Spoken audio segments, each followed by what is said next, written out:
Значит, Kyocera М2040 и ей подобные. Вот. Болезнь от рождения. Посвистывает, поскрипывает автоподатчик в момент старта и при открывании и закрытии крышки.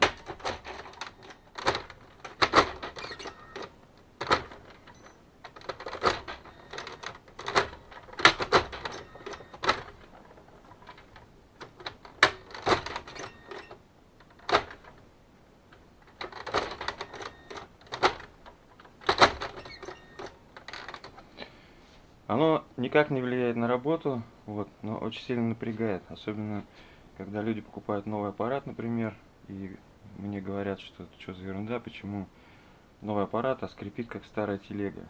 Так вот, задача найти этого сверчка и обезвредить. Вот, опишу ряд своих диагностических действий по этому поводу. Казалось бы, что, возможно, очень похоже, что скрипят там ролики. По какой-то причине что-то здесь такое не так. Вот. Но вот имитируем закрытие крышки.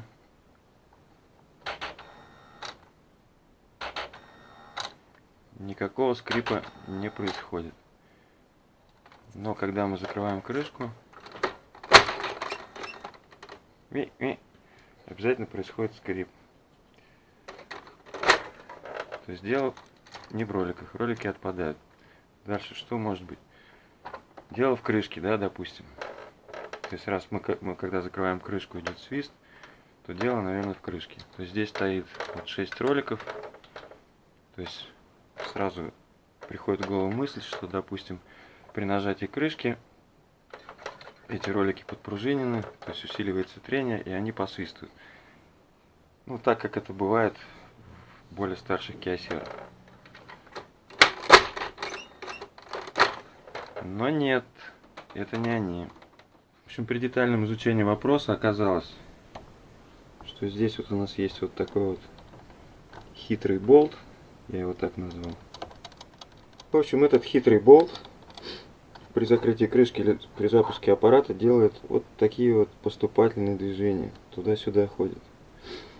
Вот. Для чего все это нужно? Вот это меня, конечно, очень удивило. Он нажимает вот сверху планка белая. Он при включении нажимает на эту планку. И планка делает вот так вот. Вот он свист.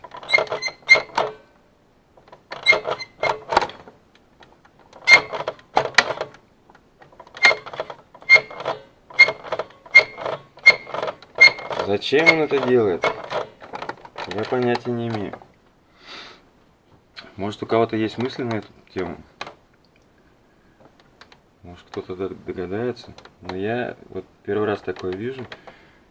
И не знаю, зачем он двигает этой планкой.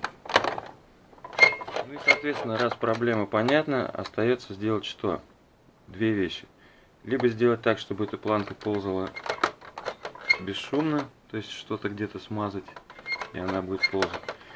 Но я не понимаю, зачем ей ползать.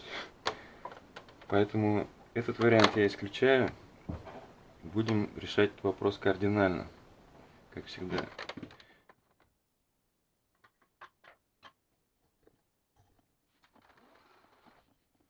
В общем, разбираем редуктор автоподатчика и выкидываем этот хитрый болт.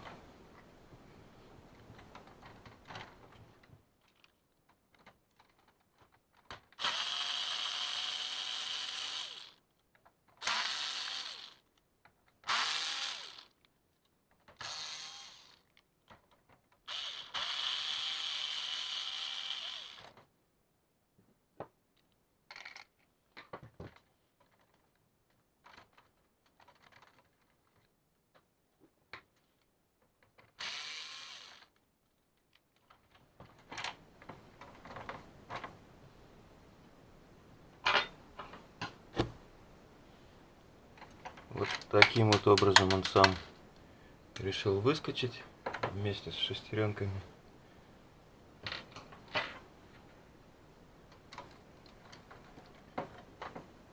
Все собираю обратно.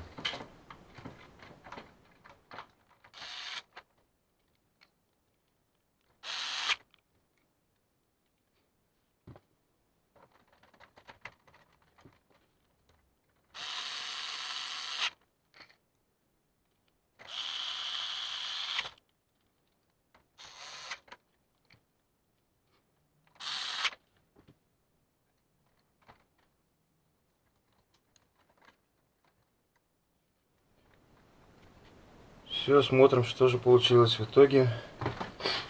Запускаем аппарат.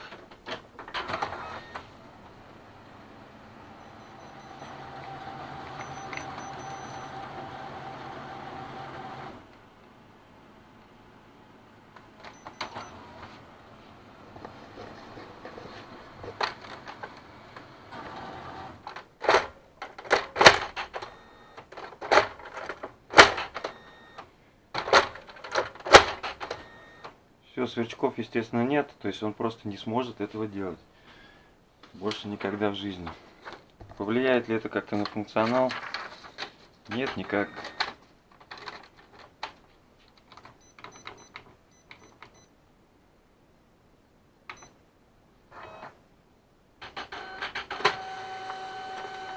Сканирование с двух сторон.